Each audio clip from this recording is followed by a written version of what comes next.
La jueza 33 de Garantías en la noticia ha dejado en libertad al cantante de música popular Freddy Urbano. Va a continuar ligado al proceso, pero lo va a poder seguir haciendo en libertad.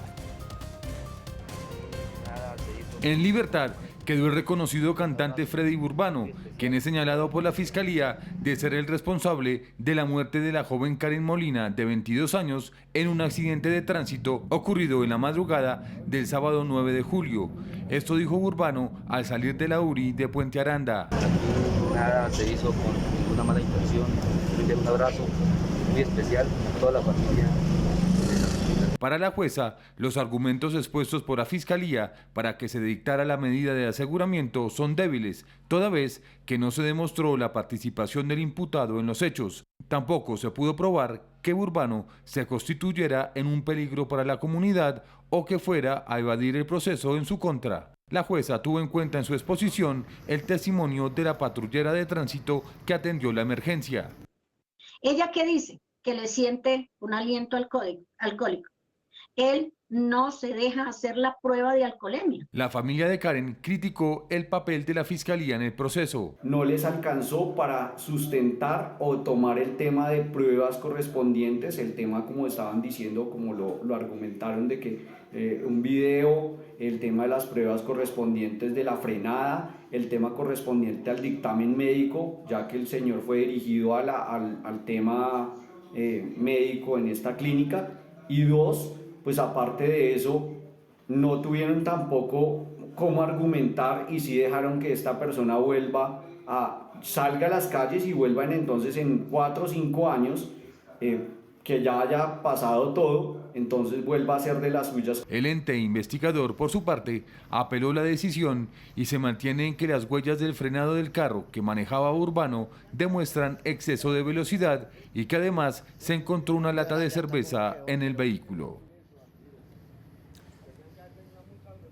6 de la mañana, 53 minutos, y les hablaba de la difícil situación invernal que continúan atravesando varias regiones de nuestro país. En Medellín amanecemos desafortunadamente con una tragedia. 2 personas fallecieron sepultadas por un deslizamiento. Estamos hablando de una mujer y estamos hablando de una menor. Un deslizamiento de grandes proporciones de una montaña en el corregimiento San Antonio de Prado, en el sur de Medellín. Señor mío, Dios mío, y Señor, mira. Señor, Dios mío, ¿qué es eso? Ni el fuerte estruendo que generó el desprendimiento de esta montaña se compara con el doloroso momento que vivió una familia al enterarse de la muerte de uno de sus familiares.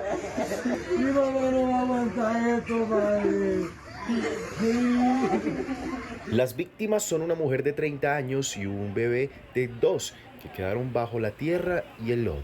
De la Gobernación de Antioquia, todo el sistema de gestión de riesgos con el DAGRET, con además algunos municipios que nos han venido ayudando. ¿Por qué es esto tan importante y tan riesgoso? Porque no solo compromete a Medellín, sino compromete también al municipio de Itagüí. La quebrada La María tuvo un represamiento muy peligroso que obviamente pone en riesgo a muchísimas personas. Actualmente la zona es monitoreada con drones y sensores. Adicionalmente, equipos del DAGRET verifican que se haya hecho efectivos los 30 desalojos preventivos ordenados en el sector de Santa Rita, en la ribera del afluente afectado. El tema está bajo control, sin embargo entendemos los riesgos que tenemos en este momento. Hay una masa de tierra que es posible que se descuelgue nuevamente. Está siendo monitoreada en este momento con el área metropolitana que también nos está acompañando. Tenemos 3 puntos de control. Mañana vamos a tener además un sistema de cámaras en tiempo real que va a estar monitoreando la ladera. Por el momento, en el municipio de Itagüí, que tiene jurisdicción sobre la quebrada Doña María, declaró alerta naranja.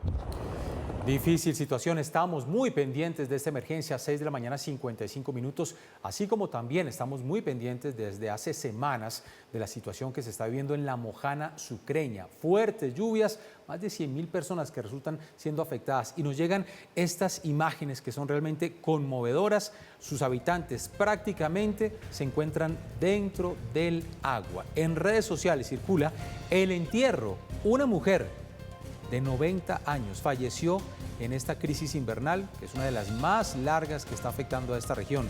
Las inundaciones en La Mojana llevan más de 8 meses. El cortejo fúnebre recorrió las principales calles. Hoy con aguas represadas, esto debido a las fuertes lluvias, al desbordamiento del río Cauca. Doble tragedia para esta familia sorprendida por la muerte de un ser querido y por la crudeza de este invierno. Imágenes que ustedes están viendo de lo que sucede en La Mojana sucreña, donde las fuertes lluvias siguen afectando, las inundaciones son realmente graves en las calles, las personas prácticamente viven dentro del agua y se ven imágenes como estas, los sepelios que se hacen en medio del agua, las calles totalmente inundadas. Una mujer, el sepelio de esta mujer de 90 años. Muy bien, 6 de la mañana, 57 minutos. Seguimos hablando de esta situación invernal en La Mojana, porque los días, todos los días prácticamente de los habitantes están transcurriendo en medio del agua. En la vereda Malambo, Sucre, la iglesia San Juan del Cristo realiza sus cultos religiosos en plena inundación, tanto que los feligreses llegan en canoas. Así es, en canoas para cumplir con la cita dominical. Las instalaciones de la iglesia cristiana tampoco se salvaron de la inclemencia invernal que afecta a por lo menos 70.000 personas, aunque este número, según reciente parte de las autoridades, ha ido aumentando. Son más de 100.000 personas afectadas por esta crisis del invierno en La Mojana. Es el censo que está haciendo el gobierno departamental. Para superar la emergencia, este gobierno deberá construir un muro de contención que supera los 1.8 billones de pesos. Es un pedido que se está haciendo desde hace varios meses, sin embargo, pues todavía no se lleva a cabo. Sigue lloviendo en La Mojana, 8 meses de lluvias y ya se ha convertido en parte de la cotidianidad. Desafortunadamente, veíamos un sepelio y ahora vemos un culto religioso en el agua y los habitantes tienen que llegar a estos cultos en canoas. 6 de la mañana, 58 minutos. Es la situación en Medellín, en Antioquia, es la situación en La Mojana sucreña, pero también esta crisis invernal se está viviendo en el departamento del Magdalena. Tienen ustedes las imágenes de Concordia, Magdalena. También viven bajo el agua. Más de 300 familias afectadas por el desbordamiento del río Magdalena que han solicitado el apoyo gubernamental mientras se supera esta crisis que ha destruido cultivos y también ha inundado centenares de viviendas. La zona más afectada es el corregimiento de Bálsamo, donde muchas personas quedaron fuera del censo gubernamental que buscaba establecer la cifra de damnificados. Estamos muy pendientes del invierno en distintas regiones de nuestro país.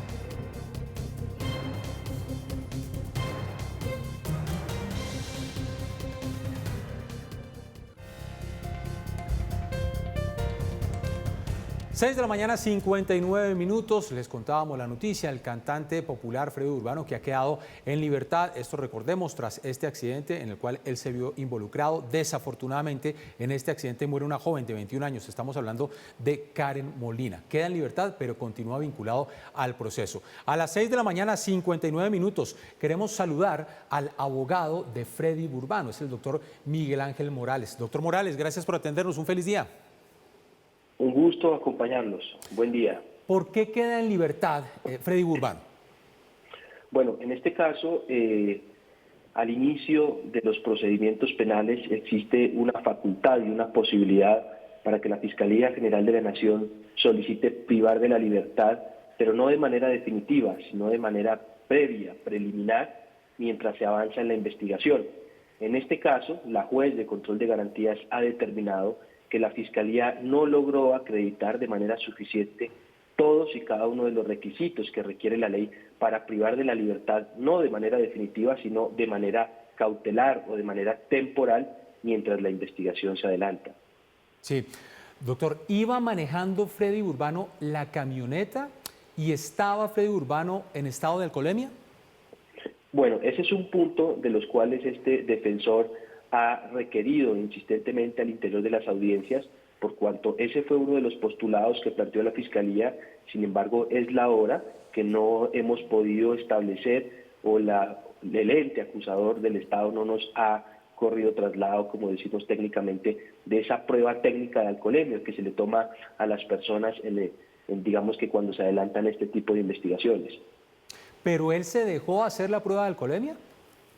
Ese es otro de los postulados muy importantes que hizo referencia la Fiscalía. Según los testigos con los que cuenta esta defensa, se tiene que, una vez ocurrieron los hechos o la colisión de los vehículos, el paso a seguir fue que llegaron unas ambulancias al lugar de los hechos y cargaron a todos y cada uno de los heridos y los llevaron a la clínica. En el centro de salud o en la clínica, a mi representado, al señor Freddy Urbano, le tomaron una prueba de sangre a efectos de determinar ese nivel de alcohol si existía o no. Claramente esa es una prueba suficiente para acreditar esas circunstancias que alega la Fiscalía, pero al parecer no se cuenta con esa prueba, o por lo menos no se llevó a las instancias preliminares. Doctor Morales, usted habla de testigos con el sentido de la prueba de alcoholemia, pero también los testigos hablan de que Freddy Urbano habría intentado hacer un cambiazo, en el sentido de que él iba conduciendo la camioneta, que se estrella con el taxi y que trató de hacer parecer a otra persona como si fuera el conductor. ¿Eso es cierto? Ese es un punto que he escuchado y se ha ventilado mucho por medios de comunicación y redes sociales. Sin embargo, la Fiscalía en ningún momento trajo a colación que una situación de ella se hubiera presentado.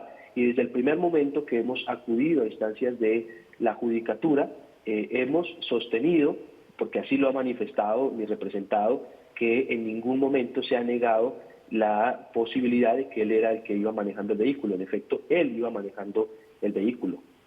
Él iba manejando el vehículo. ¿Qué le dicen a los familiares de esta joven Karen Molina que desafortunadamente pierde la vida en este choque? Como abogado defensor y también en nombre del señor Freddy, hemos manifestado públicamente, inclusive en las audiencias que se han adelantado hasta el momento, nuestras más sinceras condolencias y sentimientos de apoyo a la familia de esta joven, toda vez que pues, el señor Freddy es padre de familia de 6 hijos y entiende la tragedia familiar que se puede estar suscitando al interior de una familia con la ocurrencia de una situación de estas.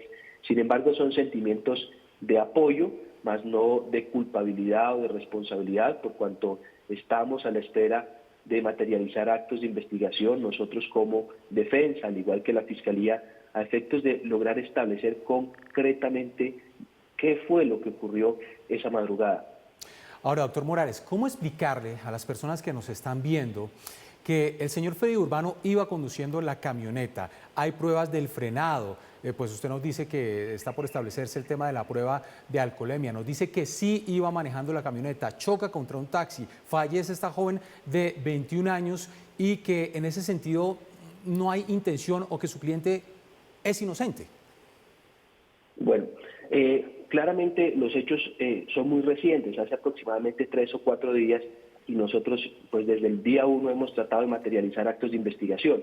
Dentro de las hipótesis que presentó esta defensa, dentro de las audiencias públicas, tratamos de establecer hipótesis que no vinculan a mi representado como el responsable de esa colisión de los vehículos, sino más bien que quien elevó ese riesgo permitido, como denominamos jurídicamente, fueron las personas que venían ocupando el vehículo tipo taxi, por 3 hipótesis muy concretas. De conformidad con algunos testigos, y estamos tratando de esclarecer ello y soportarlo con algunos videos que no hemos logrado obtener hasta el momento, quien violó la señal de tránsito luminosa de color rojo, en este caso el semáforo, fue el vehículo tipo taxi. La segunda hipótesis sobre la cual estamos trabajando es que ya es bien sabido que este tipo de vehículos comúnmente llamados o denominados zapatico no cumplen con los estándares ni nacionales ni internacionales para seguir prestando este tipo de servicios. Claramente no con ello quiero decir que debemos sacarlos de circulación desde ya, pero desde el año 2016 el gobierno a través del Ministerio de Transporte ha intentado regular este tipo de vehículos por cuanto por informes de laboratorios automotrices a nivel mundial arrojan que este tipo de vehículos le brindan a los pasajeros un nivel de seguridad 0. Es que no es ni siquiera 1, sino es 0.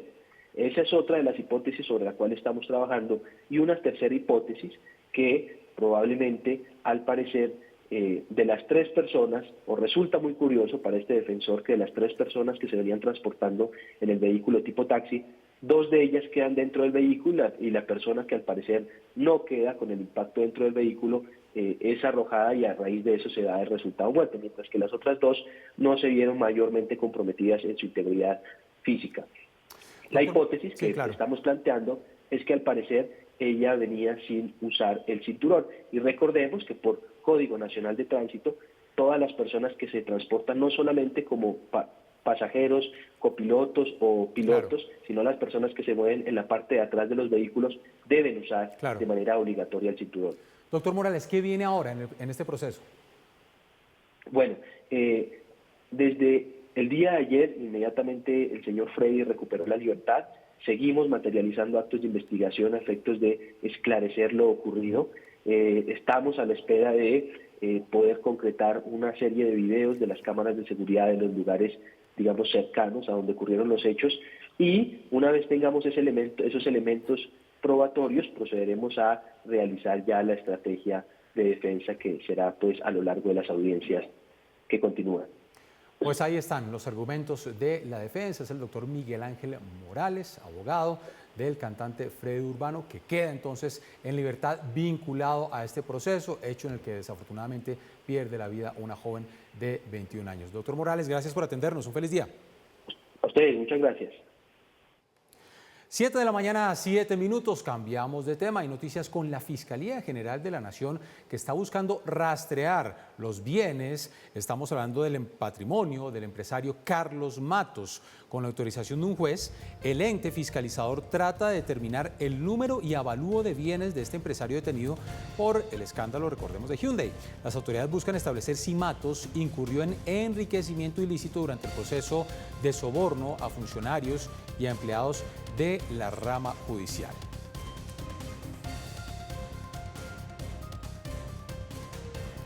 Y es que trascendió en medios internacionales como este empresario, Carlos Matos, pues exhibió su fortuna, exhibió su riqueza en el mundo entero.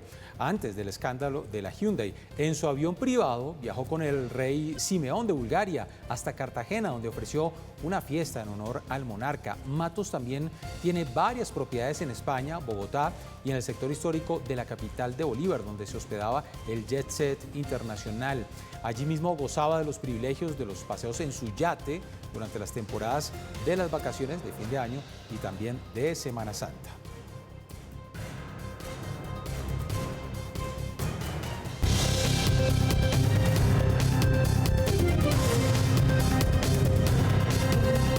Siete de la mañana, 9 minutos, noticias en la capital. Las autoridades avanzan en la investigación. ¿Qué fue lo que sucedió con el asesinato del notario 76 antenoche en el occidente de la capital? Las autoridades han ofrecido una recompensa de hasta 20 millones de pesos.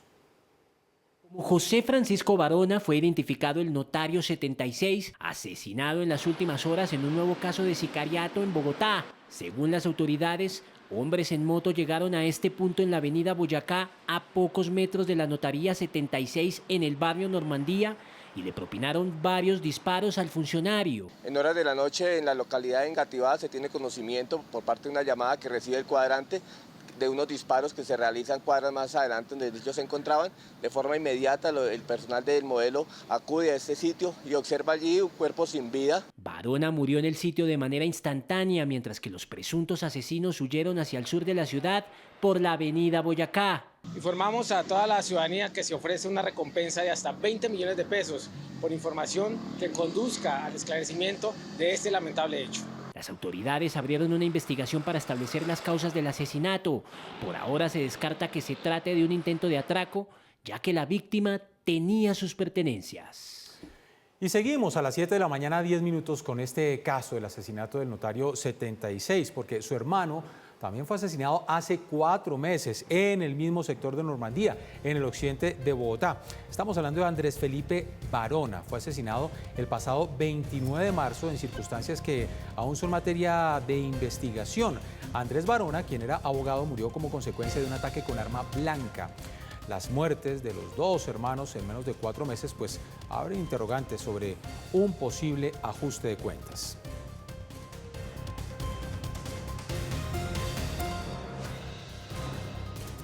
7 de la mañana, 10 minutos, y hay una buena noticia para la capital porque la revista Time ha seleccionado los 50 mejores lugares para visitar en el mundo y Bogotá está allí, en uno de esos lugares. En el selecto grupo aparecen ciudades tan importantes, tan reconocidas como Seúl, Miami, Toronto, Doha, Marsella. Según la revista Time, pues Bogotá tiene un avance grande en temas de movilidad sostenible, en infraestructura para las bicicletas. El medio de comunicación también resaltó que en la capital se han añadido 52 millas de carriles para ciclistas. Así que, buena noticia para la capital. Uno de los 50 destinos del mundo es Bogotá.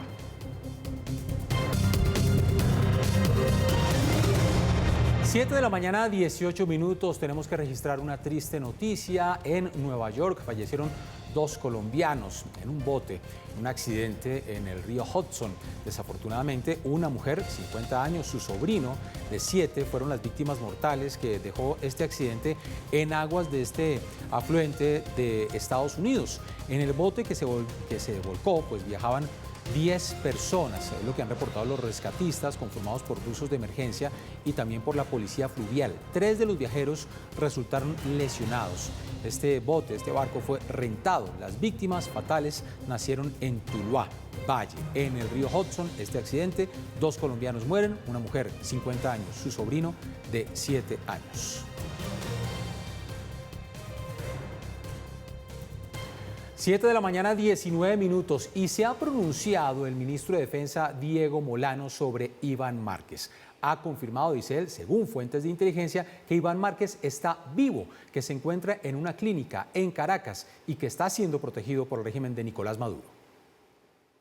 Las autoridades aún siguen a la espera del reconocimiento de los cuerpos de guerrilleros tras la operación en la que cayeron 11 disidentes de las FARC en Caquetá, en donde las fuerzas militares tenían como objetivo primordial a alias Iván Mordisco.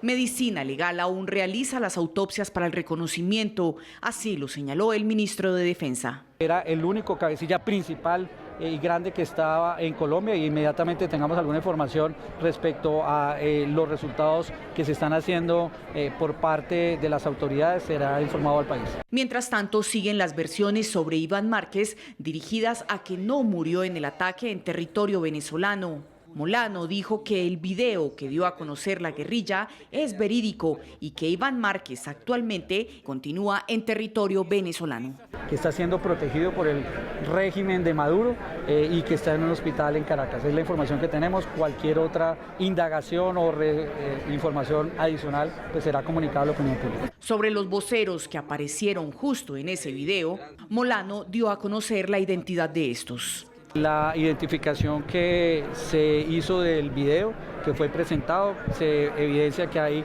segundos y terceros cabecillas de la segunda Marquetalia, uno de ellos el hijo de Marulano. Inteligencia Militar sigue tratando de establecer más detalles de la permanencia de Márquez en Venezuela.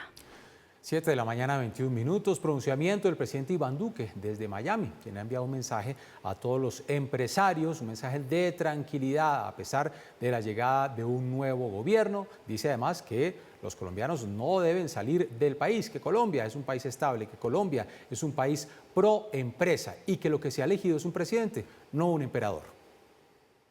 Tenemos que defender lo construido en los últimos 4 años y hoy Colombia es un país próspero de América Latina, tiene una democracia estable y seguimos teniendo instituciones muy fuertes. Entonces, cuando yo oigo a la gente decir que se quiere marchar, le digo, oiga, no se vaya, no lo haga.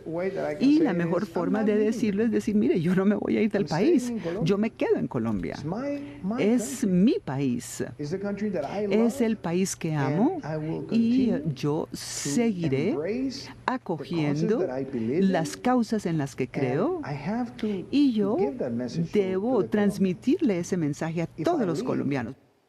7 de la mañana, 22 minutos, y vamos a hablar ahora del empalme que se continúa haciendo entre el gobierno entrante y el gobierno saliente. Ayer hubo noticia con el empalme que se estaba haciendo en el SENA. El sindicato del SENA se ha levantado de la mesa con el empalme con el gobierno entrante. Así lo dieron a conocer en una carta dirigida al presidente electo Gustavo Petro. Aleida Murillo Granados y Juan Pablo Montero, voceros del sindicato del SENA en el empalme, exponen en la misiva sus diferencias con el plan de gobierno del líder del pacto histórico y las reformas que preparan en materia de educación superior y acceso al trabajo. No obstante, su principal crítica está en la propuesta de pasar al SENA del Ministerio del Trabajo al de Educación. Lo consideran una apuesta equivocada y que va en contra de la juventud y de la clase trabajadora colombiana. Adicionalmente, señala el sindicato 7 contradicciones en las que, según ellos, ha caído el equipo de empalme, entre ellas la inflación de metas de cobertura en educación superior. Se retira el SENA de este empalme. Y hace 2 días la Secretaría de Salud de la capital daba a conocer que no había vacunas de Sinovac. Pues la buena noticia es que llegaron. Ayer llegaron y ya se comenzaron a distribuir 5.000 dosis de Sinovac para continuar con todo el proceso de vacunación con este biológico. Así lo ha informado la Secretaría de Salud. Ya comenzó la distribución de estos biológicos a los distintos puntos de vacunación habilitados en la ciudad, por lo que las personas podrán asistir a partir del mediodía de ayer para recibir esta vacuna de Sinovac. Actualmente la ciudad cuenta con disponibilidad de inmunológicos de Pfizer, de Moderna y de Janssen, por lo que el llamado de las autoridades a la ciudadanía es que se vacunen, ya que el país, recuerden, enfrenta 5º pico de la pandemia de COVID-19, así que a vacunarse. Además, en el mundo subieron los casos de COVID-19, hay alerta. La semana pasada Europa registró 2.800.000 nuevos contagios.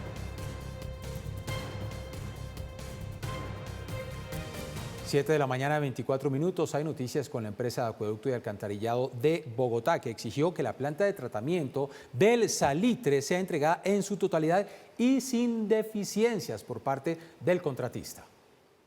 Por orden judicial, desde el 16 de diciembre del año pasado, la empresa de acueducto de Bogotá asumió la operación del Apetar Salitre. Hoy, la gerente aseguró que hay fallas graves en algunos equipos y que la operación de toda la planta estaría en riesgo. Donde vemos con preocupación que algunos están fallando o presentan fallas reiteradas, otros nunca han entrado en operación.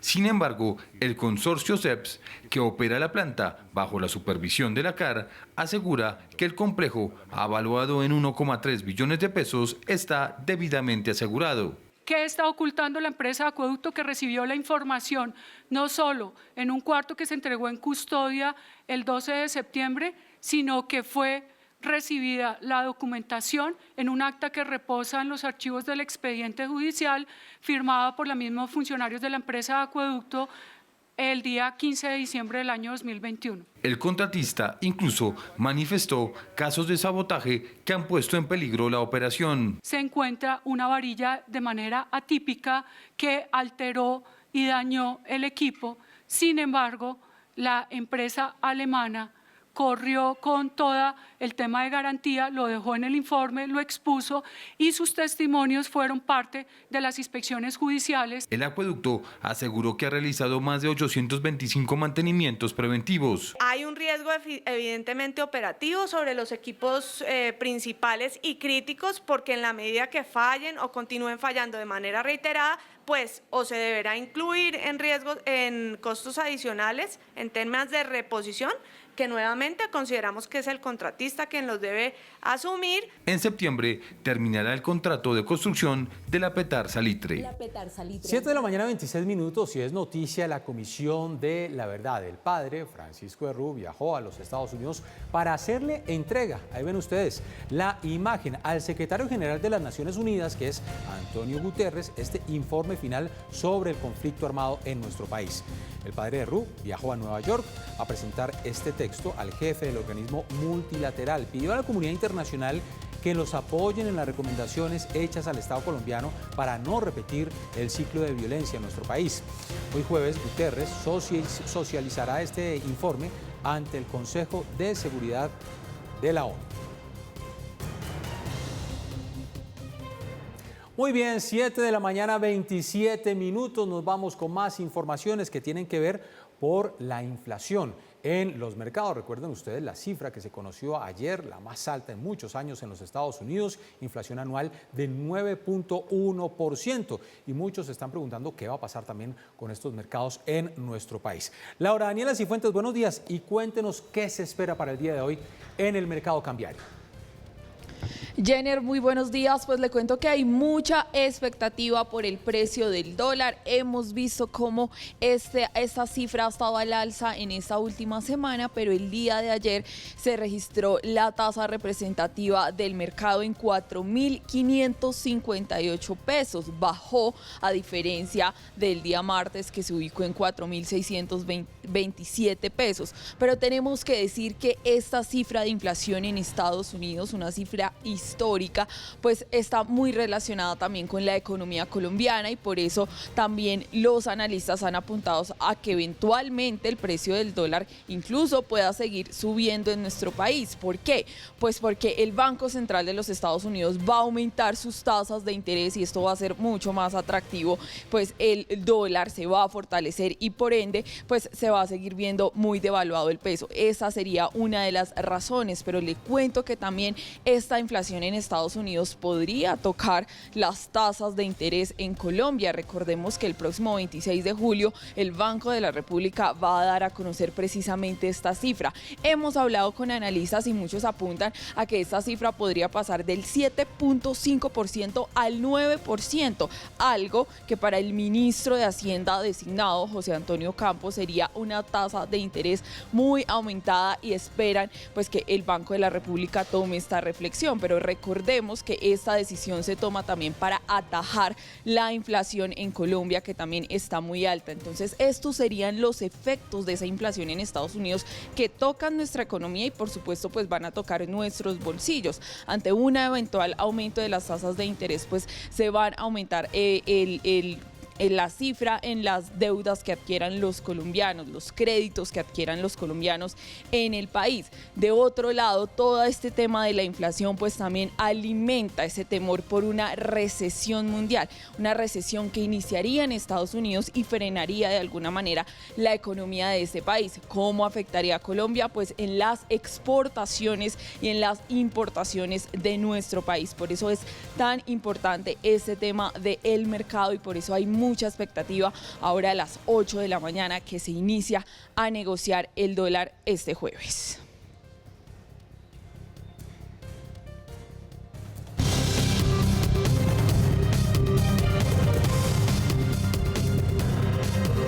Pues precisamente, 7 de la mañana, 30 minutos. La noticia económica en el mundo es la cifra, el dato de inflación en los Estados Unidos a junio. Esta inflación anualizada 9.1%, dato que no se veía desde 1981.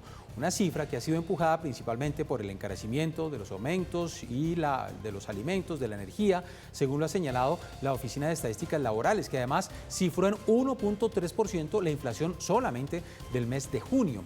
El incremento de los precios de la energía fue del 41.6% interanual, mientras que en el caso de los alimentos los precios subieron un 10.4% en el año. Le repito, se trata del mayor aumento de la inflación en los Estados Unidos en 40 años. El comentario de Mauricio.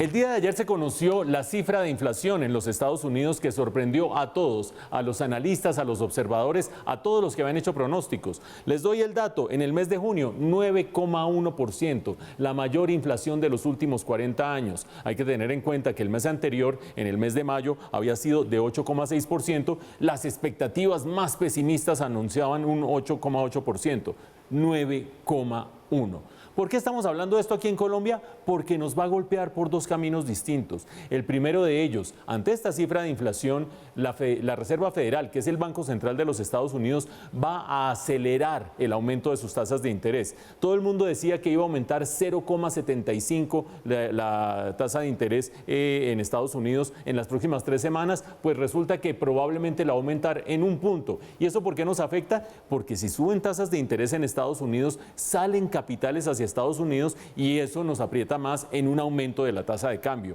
Vean ustedes cómo todo está interconectado, pero no solamente por allí. Mientras más acelere el aumento de las tasas de interés la Reserva Federal en Estados Unidos, más crece la probabilidad de una recesión en ese país. ¿Y por qué nos importa a nosotros una recesión en ese país? Porque cuando se cristalice la recesión, el precio del petróleo se va a caer más de lo que ha caído hasta el momento. En las últimas 3 semanas, 2 semanas y media ha venido cayendo el precio del petróleo, va a caer más muy probablemente. Y eso significa menos entrada de divisas al país, por lo tanto, más presiones para que siga aumentando el dólar. Aumenta el dólar, aumenta a la vez la inflación en Colombia por la vía de los bienes importados y eso hace que nos veamos abocados a apretar más la economía. Interconexiones de la economía global, malas noticias en Estados Unidos que nos terminan afectando a nosotros.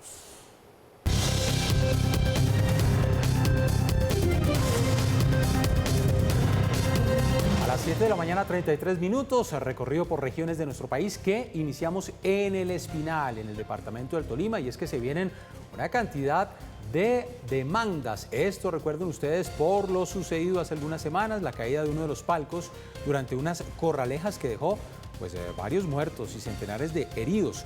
La familia del menor de 14 meses que falleció ese mismo día ya abrió un proceso de acción judicial que buscará la reparación de los daños ocasionados durante esta tragedia. El mandatario local del Espinal, Juan Carlos Tamayo, aseguró que las demandas son motivadas por revanchismos políticos. Y a propósito, atendiendo la recomendación por parte de la gobernadora del Atlántico, los alcaldes de los municipios de Santo Tomás, de Uciacurí y de Sabana Larga han decidido cancelar las corralejas que se tenían programadas para próximas festividades. Los alcaldes de los municipios de Santo Tomás, Uciacurí y Sabana Larga decidieron no realizar corralejas en el marco de las fiestas patronales que se llevarán a cabo en estas poblaciones. La decisión fue tomada por los mandatarios al considerar que debe prevalecer el respeto por la vida humana y el bienestar de los animales. La cultura, las tradiciones tienen que ir cambiando hacia un mundo moderno que hoy ha entendido que la vida humana es lo más sagrado y que tenemos que respetar. Es realmente cruel lo que ocurre con los animales. Los mandatarios reconocieron que no fue una decisión fácil de tomar, ya que las corralejas generan un importante movimiento económico para sus municipios. Pero las corralejas no se van a hacer, por lo menos este año, en el municipio de Sabana Larga. Y las fiestas patronales nos tienen que ayudar a que generemos los espacios para que todas aquellas familias que de una u otra manera se van a ver perjudicadas porque devengaban ciertos ingresos en esos días, pues puedan tener una alternativa diferente. En estos municipios las corralejas serán reemplazadas por ferias gastronómicas, deportivas y actividades culturales. Haremos ferias gastronómicas, artesanales, encuentro de bandas que ya lo hemos institucionalizado durante estos 2 años. Este año será de manera presencial. Y tendremos muchas actividades como el rescate de los juegos tradicionales, encuentros deportivos, toda una cantidad de actividades que en marco de esta decisión pues iremos organizando. Los alcaldes señalaron que esta medida se mantendrá durante el tiempo que resta de sus mandatos. La gobernadora espera que otros municipios se sumen a esta iniciativa. 7 de la mañana, 35 minutos, y hay una buena noticia, un piloto que se está poniendo a prueba en la ciudad de Cali, y es la entrega de medicamentos a través de drones. Esto para personas que viven en zonas alejadas, con el fin de evitar las aglomeraciones, de evitar las largas filas. Este dron es la nueva apuesta que diferentes empresas le han presentado a la Cámara de Comercio de Cali para revolucionar el método de entrega de medicamentos. Es capaz de recorrer 60 kilómetros y cargar hasta 1 kilo de peso. Lograr utilizar tecnología de drones y de monitoreo permanente para poder realizar operaciones como llevar muestras médicas, recoger muestras médicas o llevar medicamentos en zonas apartadas o incluso en la ciudad en situaciones especiales. Esta sería una gran alternativa para modificar las entregas y evitar largas filas como las que se han registrado en los últimos días. Hace más de 3 semanas estamos trabajando en estas quejas, estamos revisando cuáles son las razones y son varias. Falta de acceso en el tema de autorizaciones, se las autorizan y se les vence hacen las autorizaciones y luego no se las reciben. Cuando llegan hay muy poca disponibilidad de oferta de personal atendiendo, no hay una gestión de fila. Con esta tecnología no solo se busca modificar parte del sistema de salud, sino todo el proceso de entrega de productos, convirtiendo a Cali en un referente de vanguardia tecnológica. Bajo una lógica de sofisticación, desarrollo tecnológico e internacionalización, les permite a todas impulsar su productividad, su competitividad, de la mano de generar oportunidades y desarrollo y bienestar para los ciudadanos. Esta primera etapa de pruebas avanza de manera positiva y se espera que en los próximos meses la tecnología sea implementada para los centros de salud de la zona rural de la ciudad.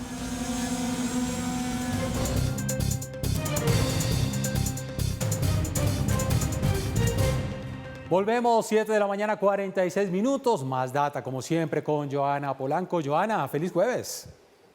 Hola, ¿qué tal? Janet, un feliz y soleado jueves, afortunadamente hoy con un día precioso desde temprano.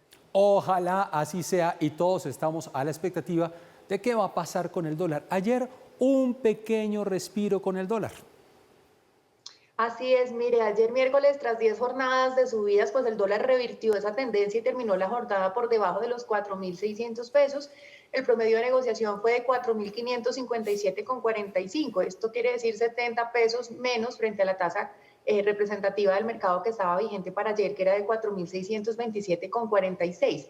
El dólar se depreció el 2.92% frente al peso colombiano. De hecho, el peso colombiano fue la moneda que más se fortaleció en el mundo durante la sesión de ayer. ¿Y por qué se da esa baja? Básicamente, Jenner, pues como una corrección normal después de tantas jornadas consecutivas al alza. Y llama poderosamente la atención esta corrección en un día en el que salió el dato de inflación en 9.1%, como usted muy bien lo anunciaba ayer, por encima de las expectativas de los analistas, lo que genera pues mayor presión a la Reserva Federal para que siga aumentando sus tasas, lo cual debería ayudar a fortalecer el dólar. Sin embargo, la subida del precio ha sido tan pronunciada que una corrección pues parece apenas normal. Ahora, Joana, usted hablaba de la Reserva Federal en los Estados Unidos, pero la gran pregunta, el dilema, lo que nos tiene a todos a la expectativa, ¿qué va a hacer el Banco de la República acá en nuestro país con el tema del dólar? Pues fíjese que de eso hablábamos en el space de esta semana en el Twitter de Data IFX. Analizábamos que no haría mayor sentido entrar a defender el dólar en este momento porque las razones por las cuales se está dando esta subida son principalmente externas, obedecen a situaciones del mercado, de la economía mundial, y sería muy costoso y de pronto ineficiente entrar a hacerlo, y así precisamente lo explicó ayer uno de los codirectores del Banco de la República, Mauricio Villamizar, porque no es solo el peso colombiano el que está debilitándose, aunque también es cierto, como indicó el director del Banco de la República, que es la moneda que más se ha devaluado entre 140 monedas desde la fecha de las elecciones. Entonces la gente se pregunta por qué en la pandemia sí se salió a defender el precio del dólar y por qué en este momento no es una opción. Porque en ese momento la situación era distinta, lo que había era una falta de liquidez en el mercado. ¿Por qué? Pues porque todas las economías se pararon, ¿sí? Pero la situación ahora es distinta, las razones son externas, aparte de eso, pues recordemos que seguimos con todos los problemas de inflación, los temores de recesión, etcétera. Así que no se esperaría que en este momento el Banco de la República entrara a defenderlo porque podría ser ineficiente. Pues muy bien, Joana, la dejo entonces con este jueves soleado y con la buena noticia de que mañana es viernes. Nos vemos mañana. Viernes. Así es, Jenner. Feliz día para usted, para todos los televidentes. Mañana cerraremos semana con más data. Y no olviden ingresar a www.dataifx.com si quieren estar al tanto de todo lo que ocurre en las finanzas y la economía. Hasta mañana. Muy bien, llegamos al final de esta primera emisión. Mañana de jueves, Red Más Noticias, noticia al cierre, un llamado de atención que está haciendo la Procuraduría General de la Nación, iniciando ya el segundo semestre escolar. 180.000, más de 180.000 estudiantes no están recibiendo el programa de alimentación escolar. El PAE llama la atención de lo que está sucediendo en el Magdalena, de lo que está sucediendo en Ciénaga, de lo que está sucediendo en Pitalito, en el departamento del Huila. Es realmente inadmisible. Más de 180.000 estudiantes no reciben, como debe ser, ese plan de alimentación escolar. Ampliación de esta información en nuestra emisión del mediodía. Feliz jueves para todos.